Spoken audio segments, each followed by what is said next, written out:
So for those that want to join Amazon, I think it's going to be persistence, and you want to be able to show that as well and Thank demonstrate. you, Brianna, Mhm. for your time today. Really, Yeah, really no problem. appreciate it. Would you please tell me a little bit about yourself?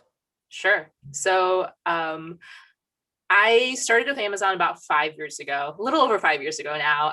Most of my professional career has been with Amazon. Um, Hmm. However, I actually initially graduated with a degree in chemical engineering, which Wow. people are always like, how'd you end up at Amazon? One thing that really appealed to me was working with a diverse group of folks that all around me, and in a company where there was a ton of talent and a ton of opportunity to essentially own your development, which is something that you'll hear a Hmm. lot of Amazonians speak about.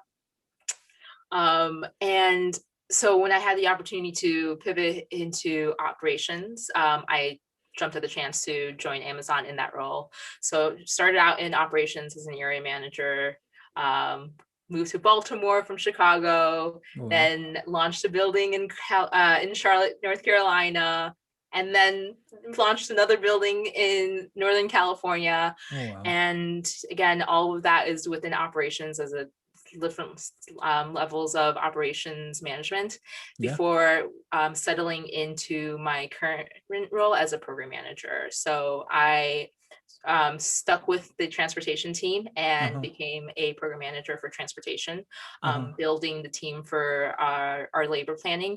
And then most recently, I made another transition to the DEI space within Amazon as a program manager. So you said that most of your career is in with Amazon.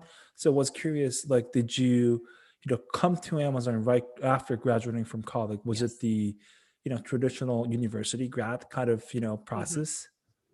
Yeah. So I did come in as a uh, college hire, is the term that they use here. Yep. I had about 3 years worth of different internship and research experience within the chemical engineering field, and that's Uh-huh. how I knew that it wasn't for me.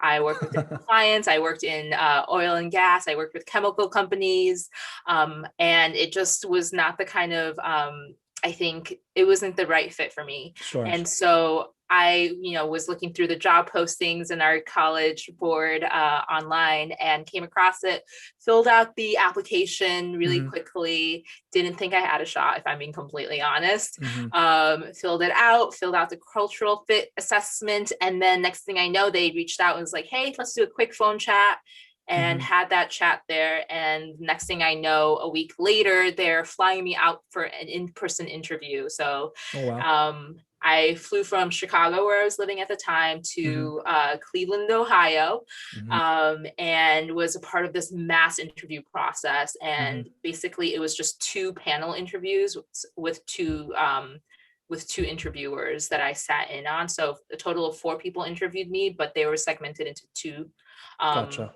interview sections, and they were essentially taking turns. Hmm. That's definitely a little bit different than the interview process that Hmm. most like program managers and other roles within Amazon currently go through. Hmm. But where you have the four regular interviews and then the bar Yeah. raiser interview. Yeah. But I think for the college hires and how many folks they had, that was like the most efficient way at the time. Gotcha. Why did you apply to Amazon? Yeah, so at the time, Amazon was just the service that I used primarily to get my college textbooks. Uh-huh. So when I was going through university and everything, it was right around 2010 through 2014. Uh-huh. And so that's really the only scope that I'd known of Amazon. Uh-huh. However, it seemed like there was some really interesting things. And honestly, I was just looking for a pivot away from engineering, but still being Mm. able to use the skill sets that I learned, which is going to be like that data analytics and Sure. understanding how basically how to work through a process that I learned with my degree and the experience that I had. And so that was something that I was able to kind of use within my stories for my Sure. interview. And I think the big thing for me it was that I have the opportunity to work again with a way more diverse population of people with backgrounds, Mhm. with experience, and then just like culturally and by demographics as well than I would have if I continued down a traditional engineering path. Knowing what you know now, um, for all the interview process and stuff, Yeah. do we still do that two-person panel sessions for college hires, or is it different? So I believe it's different. The last Okay. time I actually a few years later was a part of a college hiring panel, Hmm. um, or college hiring process Sure. and interviewed college hires. And it was just one person face to face that you were having an interview with, and you would interview with I believe two, maybe three people, depending on how the interview Gotcha. process goes. So as far as I know, it's definitely changed from 5 years ago, Hmm. as of 3 years ago. Sure. But I don't know exactly what it's like for Gotcha. the new hires now. Gotcha. Gotcha. Okay. So pivot, like, shifting gears a bit, can you tell me about what you do as a program manager in Amazon? I always kind of have hard time, knowing or distinguishing between project, product, and program managers. Yeah, And obviously, different companies use it kind of in a different way. I want to know what program manager role does at Amazon specifically. definitely. And to your point, I think there is definitely some variations in how program managers are used within each team at Amazon as well. Again, that's going to just tie in with the leadership team and the experience they're coming in with from different orgs and Hmm. businesses as well. But so in my experience as a program manager, what I've done is really drive the tactical and the strategic execution of most recently, and with the most of the birth of my experience has been within labor planning. And Hmm. so that's going to include building my team that I was managing at the time.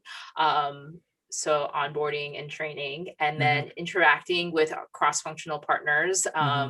across specific projects or programs that I or my team are driving. Hmm. And we're going to be that glue that's essentially tying in all the different elements of getting one project done, right? So Hmm.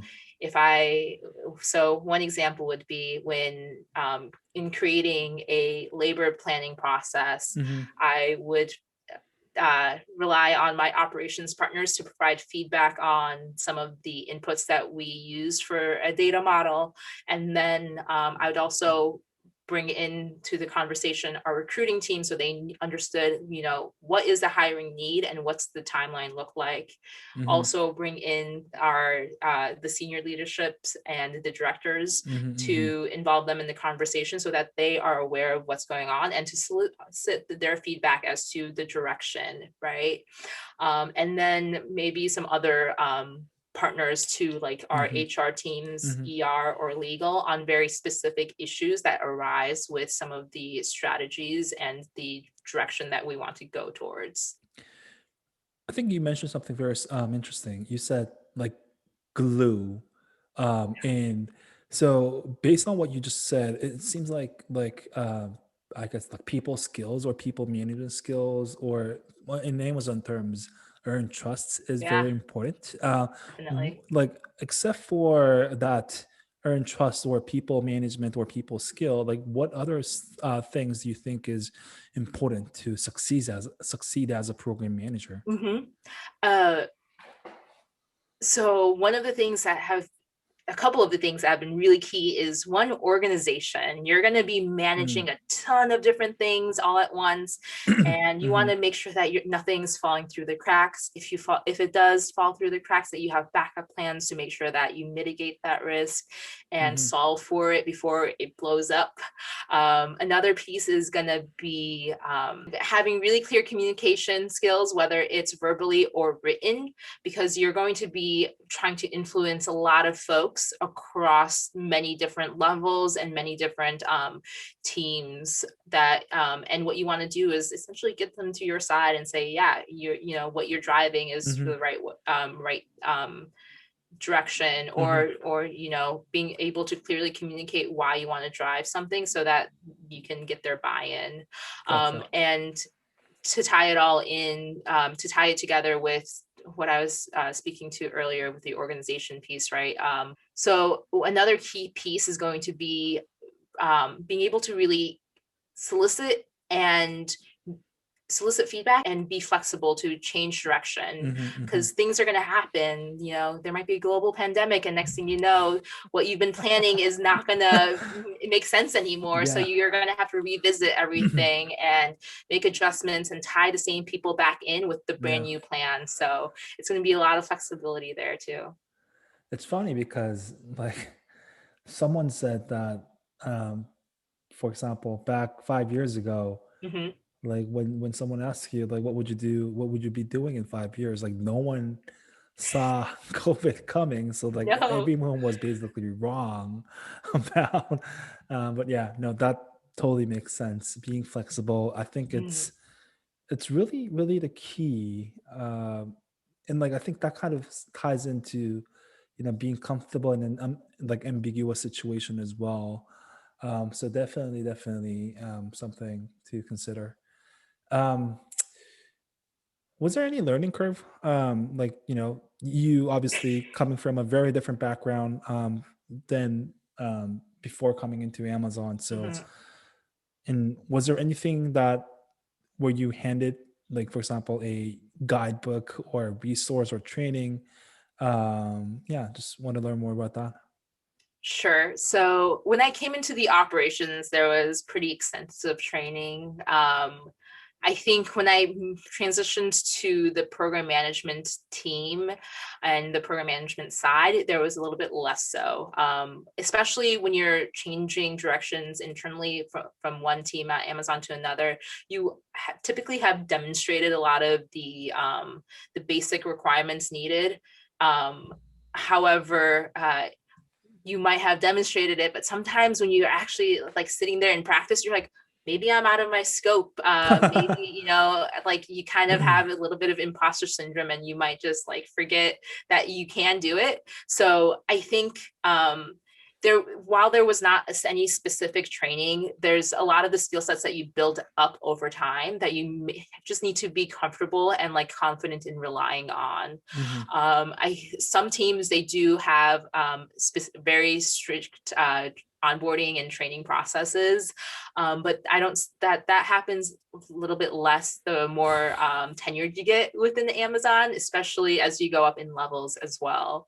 However, that doesn't mean that you can't raise your hand and ask for more training. One thing that I was able to do, and that my team, as like the project management team as a whole, we were able to drive towards is, hey, can we go through a training to understand really critically how it's how you do project management Hmm. in the most traditional sense. So Hmm. the team that I was on specifically paid to have all of the PMs on that very specific team go to a PMP Wow. crash, week long like crash course, which was Wow. really interesting for me, Yeah. and to really have the specific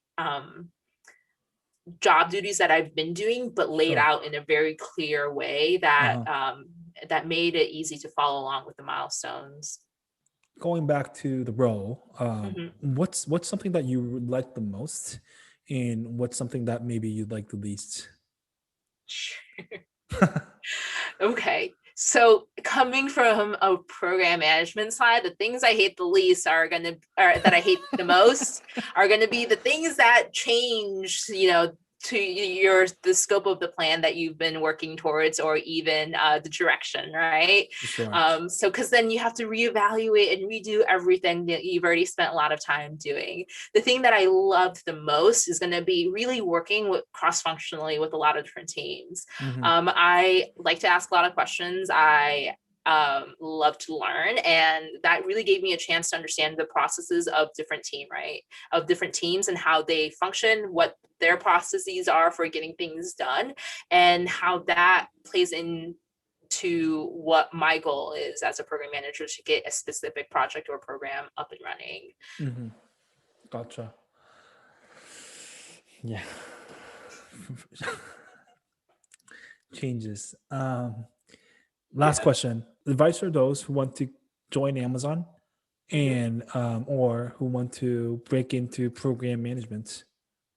Okay.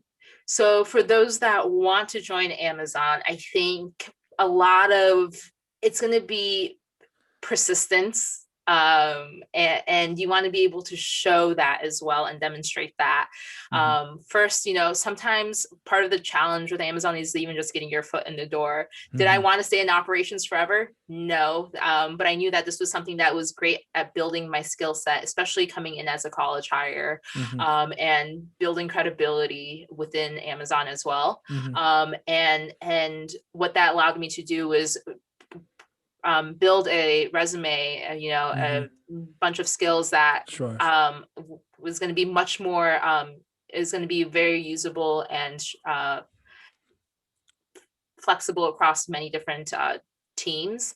And I think the other piece is really making sure that when you're in your resume and in the interviews that you really demonstrate that as clearly as possible Hmm. too.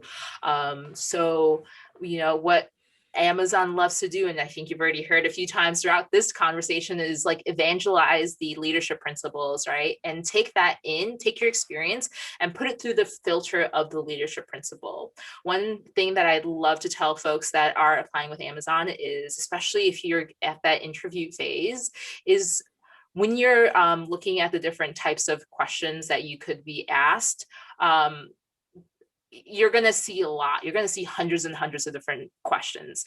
However, if you take the 14 leadership principles that we have and figure out a situation or an example that exemplifies that, you're going to be able to find a way, and that's going to cover almost 90% of the different questions that you're going to come across, because Hmm. each of the questions that get asked during an interview is going to be really solidly tied in with the leadership principle, and you want to be able to demonstrate that.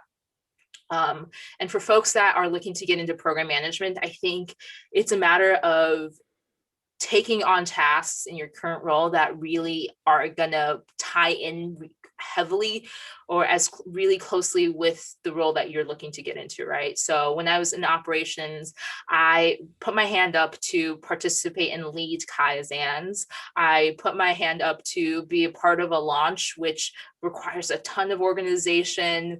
And when there was opportunities to do reporting, to roll out processes, to really be open to being the leader in that, even if you Hmm. don't know a lot, there's, I think, swagging it, right? Just like having that confidence and kind of doing it as you go and learning and being open to learning and open to feedback is really going to be key in going from step A to step B.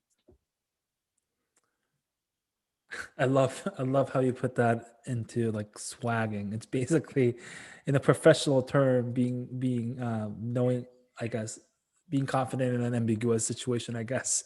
But yeah, no, but I totally get what you say. Yeah, I think that was it, Brianna. Thank you so much for your time Yeah, today. This no was this was problem. awesome. Really Mhm. appreciated. It was great chatting with you too.